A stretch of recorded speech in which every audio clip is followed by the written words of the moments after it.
வேலை ராத்திரி வாப்பா போலீஸ்காரங்க அடிச்சு இழுத்துட்டு போயிட்டாங்க. வாப்பாவையா? ஆமா, நான் திரும்பி வரவே இல்ல.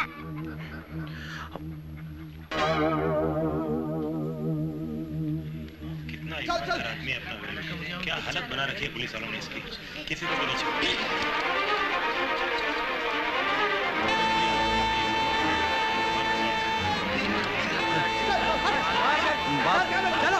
पापा पापा पापा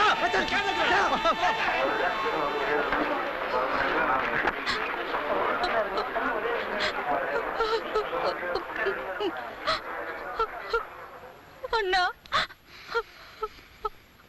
அண்ணா அண்ணா ஏன்னா இப்படி இவர் யாருக்கு என்ன கெடுதல் பண்ணாரு? இவரை போய் ஏன் கொன்னாங்க சொல்லுங்க அண்ணா.